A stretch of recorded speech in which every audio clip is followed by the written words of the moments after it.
Maurice Blanchot. La palabra analítica.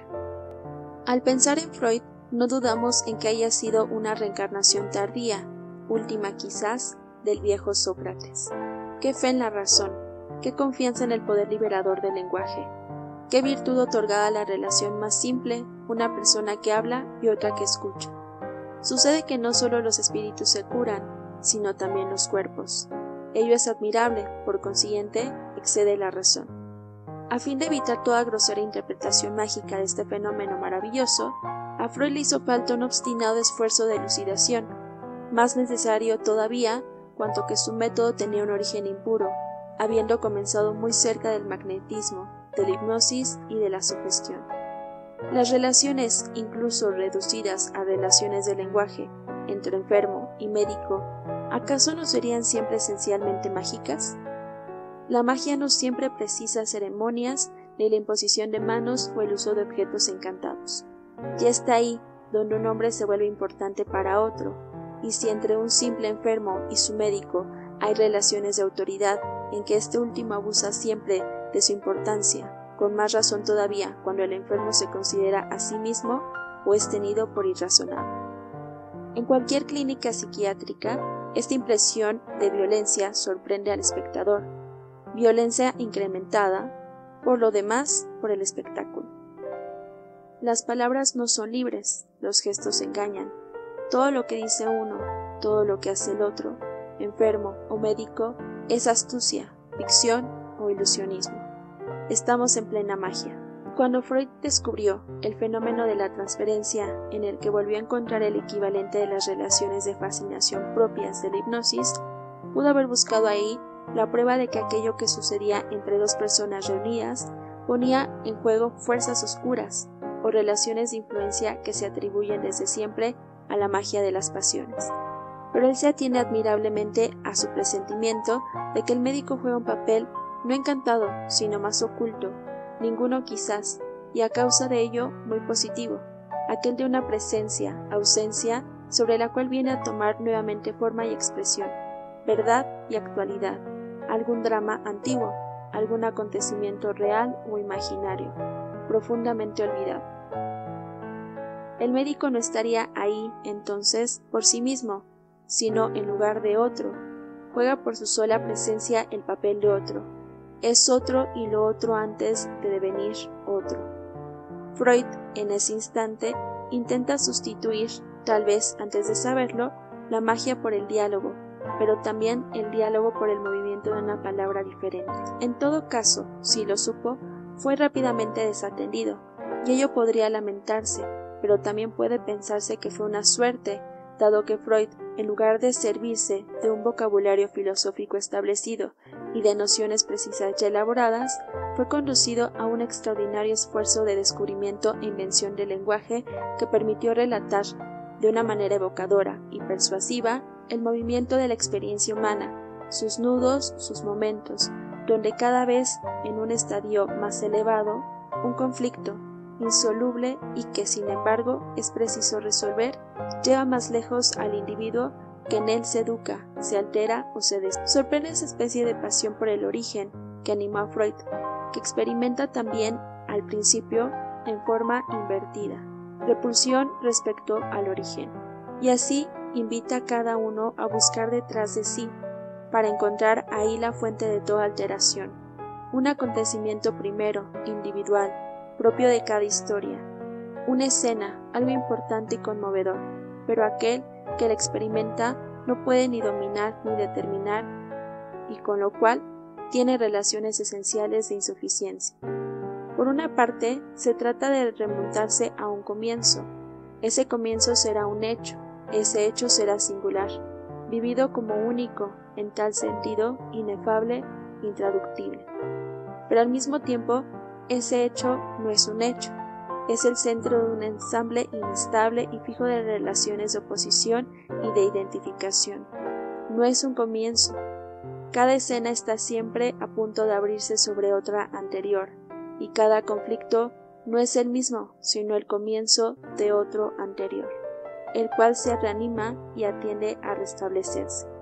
Ahora bien, Cada vez, esta experiencia ha sido la de una insuficiencia fundamental. Cada uno hace la experiencia de sí como existencia insuficiente. Como si solo tuviéramos acceso a diversas formas de existencia, privados de nosotros y privados de todo. Nacer es, después de haber tenido todo, carecer repentinamente de todo, y en primer lugar, del ser. Todo le es exterior, y no es casi nada sino este exterior, el afuera, la exterioridad radical sin unidad, la dispersión sin nada que se disperse, la ausencia que no es ausencia de nada es, en primer lugar, la sola presencia del niño. Y cada vez que él cree haber conquistado una cierta relación de equilibrio con el entorno, cada vez que recobra un poco de vida inmediata, es privado de ella, nuevamente.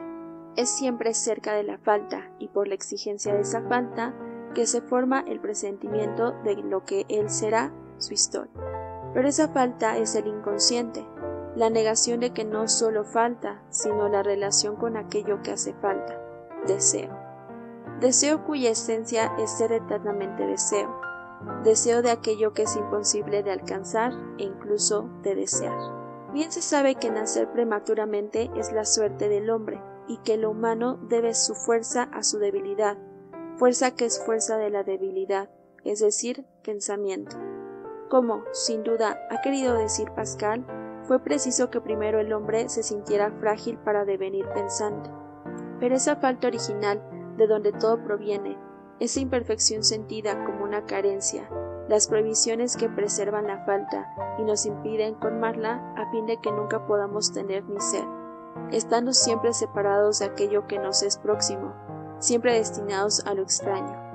Esas vicisitudes, esas dichosas dificultades, esos episodios espantosos que llenan la historia de nuestra cultura, son, en primer lugar, expresión de nuestra propia experiencia. Extraña experiencia, por más puramente que creamos pensar, siempre es posible oír en este pensamiento resonancias de los accidentes de la historia, original del pensador, y oír este pensamiento, comprenderlo, a partir de los accidentes oscuros de su origen. Al menos tenemos eso, esta certeza acerca de nosotros mismos, el saber de aquello que nos es más propio e íntimo, y si ya no tenemos el pensamiento puro en su lugar, sentimos una astilla que molesta en la carne, al habernos remontado hacia esos primeros momentos en los que algo que quedó fijado en nosotros nos atrae indebidamente. He ahí, entonces, donde todo habría comenzado. Sí, si se tratase de momentos realmente primeros. Pero la fuerza del análisis consiste en disolver todo aquello que parece ser primero en una anterioridad indefinida. Todo complejo disimula en sí a otro, y vivimos todo conflicto primordial como ya siempre vivido, vivido como otro, y como vivido por otro. En consecuencia, no viviéndolo nunca, sino reviviéndolo sin poder vivirlo. Es precisamente este desajuste, esta inextricable distancia, este redoblamiento y desdoblamiento indefinido, lo que cada vez constituye la sustancia del episodio, su fatalidad desdichada, tanto como su potencia formativa, y lo vuelve inasible como hecho y fascinante como recuerdo. ¿Y es que ha tenido lugar realmente alguna vez? No importa, solo cuenta que bajo la interrogación insistente del silencio del psicoanalista, poco a poco devengamos capaces de hablar de ello, de hacer de ello un relato, de hacer de esto un lenguaje que recuerda y de este lenguaje la verdad animada del acontecimiento inasible, palabra liberadora que se encarna precisamente como falta y así se realiza finalmente. La situación del análisis, tal como Freud lo descubrió, es una situación extraordinaria que parece tomada de las novelas fantásticas. Esta puesta en escena, como se dice, del diván y el sillón, esa conversación desnuda, es un espacio separado, a resguardo del mundo, en la que dos personas invisibles la una para la otra son poco a poco llamadas a fundirse en el poder de hablar y el poder de escuchar, a no tener otra relación que la intimidad neutra de las dos formas del discurso.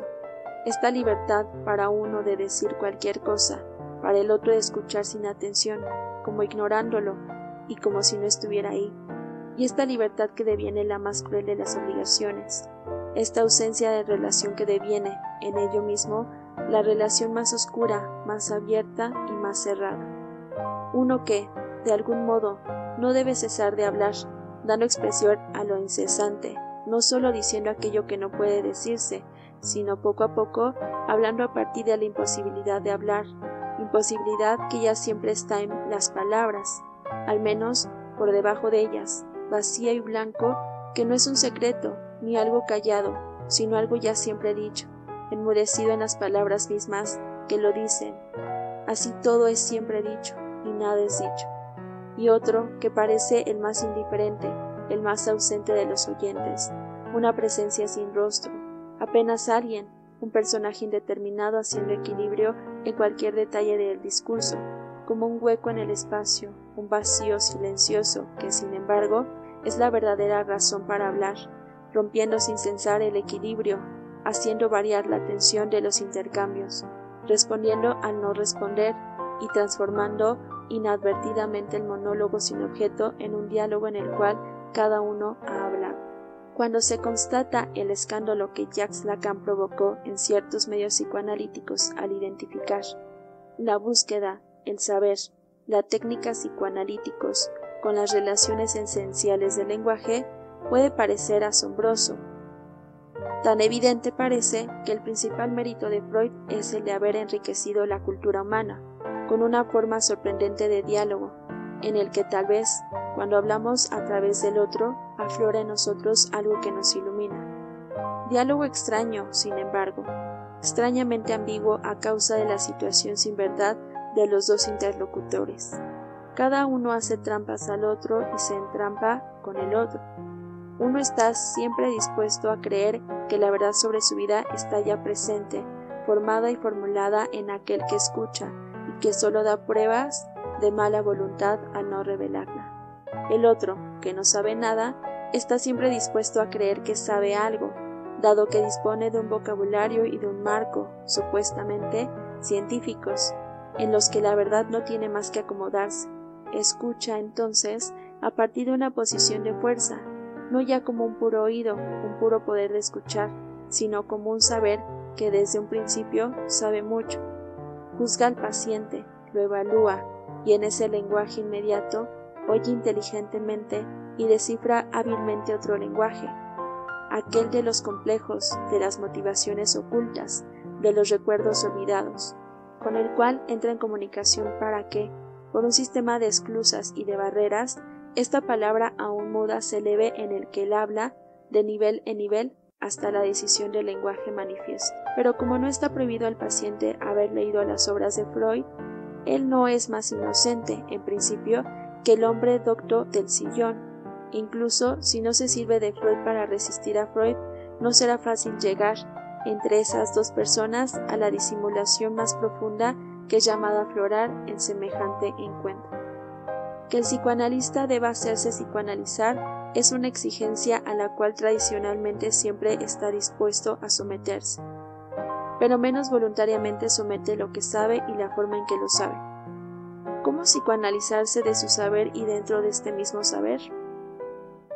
No obstante, si el psicoanálisis se ha transformado en una ciencia objetiva como las otras, que pretende describir y determinar la realidad interior del sujeto, manejarlo con ayuda de recetas probadas y reconciliarlo consigo mismo, haciéndolo cómplice de fórmulas complacientes, ello no viene solo del peso natural de las cosas, de la necesidad de certeza, deseo de inmovilizar la verdad a fin de disponer de ella cómodamente, necesidad finalmente de ser mejor que una ciencia de segunda clase.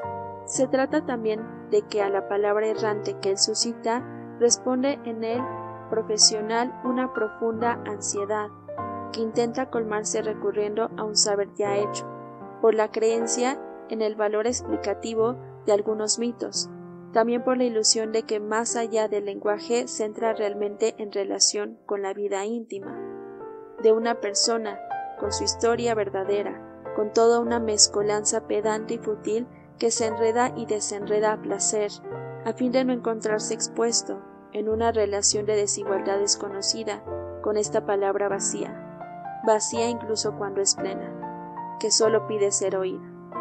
Se sabe por lo demás que el psicoanálisis se convirtió en muchos casos en una disciplina complementaria y que muchos de los que valen de ella no dudan en servirse de los procedimientos usuales de observación. Quizás sea inevitable, pero ¿cómo no ver que la relación propuesta por Freud es así, destruida en su potencia? El esfuerzo de Jacques Lacan es, precisamente, intentar llevarnos de nuevo a esta posibilidad del diálogo psicoanalítico que él interpreta como la forma de una relación dialéctica que no obstante recusa a la propia dialéctica. Se sirve de fórmulas de este estilo. El sujeto empieza su análisis hablando de sí mismo sin hablarle a usted, o hablándole a usted sin hablar de él. Cuando pueda hablarle a usted de sí mismo, el análisis estará terminado. Él muestra que lo propio del análisis es la relación con el otro, en las formas en que el desarrollo del lenguaje lo hace posible. Libera el psicoanálisis de todo aquello que hace de él ya sea un saber objetivo, ya sea una suerte de acción mágica. Denuncia el prejuicio que conduce al analista a buscar más allá de las palabras una realidad con la cual él se esforzaría por entrar en contacto. Nada podría extraviar más al psicoanalista que querer guiarse por un pretendido contacto experimentado de la realidad del sujeto. El psicoanálisis sigue siendo una relación dialéctica donde el no actuar del analista guía el discurso del sujeto hacia la realización de su verdad, y no una relación fantaseada donde dos abismos se rozan. No hay por qué conocer si el sujeto se ha acordado de cosa alguna, únicamente ha relatado el acontecimiento, lo ha hecho pasar al verbo o más precisamente al epos en el que se refieren ahora presente los orígenes de su persona. No se trata en la rememoración psicoanalítica de realidad, sino de verdad. Este esfuerzo de purificación que no acaba sino de comenzar es ciertamente una empresa importante y no solo para el psicoanálisis. La originalidad del diálogo psicoanalítico, sus problemas, sus riesgos y quizás finalmente su imposibilidad aparecen ahora mejor. Dicha liberación de la palabra por sí misma representa una conmovedora apuesta a favor de la razón entendida como lenguaje y del lenguaje como potencia de recogimiento y reunión en el seno de la dispersión.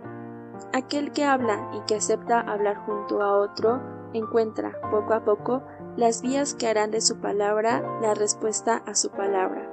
Esta respuesta no le viene de la fuera, palabra de oráculo o palabra divina, respuesta del padre al niño, de aquel que sabe a aquel que no quiere saber sino obedecer, palabra petrificada y petrificante que se prefiere llevar, en lugar de sí, como una piedra. Es preciso que la respuesta, incluso viniendo de afuera, venga de adentro, retorne a aquel que la escucha como el movimiento de su propio descubrimiento, permitiéndole reconocerse y saberse reconocido por este extraño, vago y abismal otro que es el psicoanalista, en el que se particularizan y se universalizan todos los interlocutores de su vida pasada que no lo oyeron.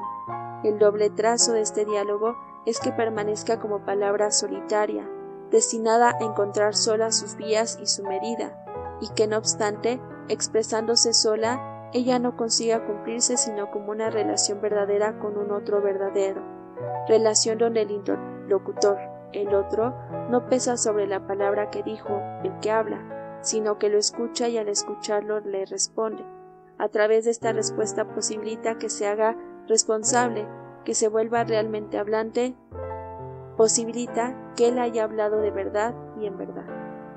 La palabra verdad que surge ahí y que Jacques Lacan con razón prefiere a la palabra realidad es seguramente la más fácil de desmentir, estando siempre desplazada, desconocida por el saber que dispone de ella para el conocimiento, de suerte que mejor sería renunciar a ella, si acaso no plantear el problema del tiempo y en primer lugar el de la duración del tratamiento, dado que no hay que olvidar que el paciente no siempre es alguien que se deleita en busca de sí mismo, sino alguien profundamente dolido, que corresponde curar.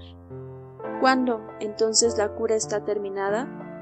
Se dice cuando paciente y analista están ambos satisfechos. Respuesta acerca de la cual se puede especular. Como no puede tratarse de un estado de ánimo, sino de esa especie de satisfacción que es la sabiduría, Ello quiere decir que hay que esperar al final de la historia y esa satisfacción definitiva que es el equivalente de la muerte. Sócrates ya lo había sugerido. Esto no es una crítica. Uno de los costados impresionantes del análisis es que esté enlazado a la necesidad de ser siempre finito e infinito, según la expresión de Freud. Cuando comienza, comienza sin final. La persona que a él se entrega entra en un movimiento cuyo término es imprevisible, en un razonamiento cuya conclusión trae consigo, como una nueva potencia, la imposibilidad de concluir.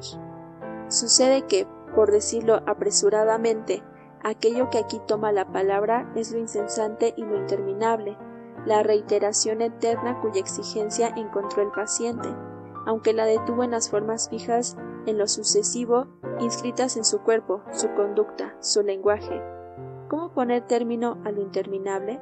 ¿Cómo la palabra podría realizarse en tanto que infinita y precisamente hallar fin y significación en el recomienzo de su movimiento sin fin?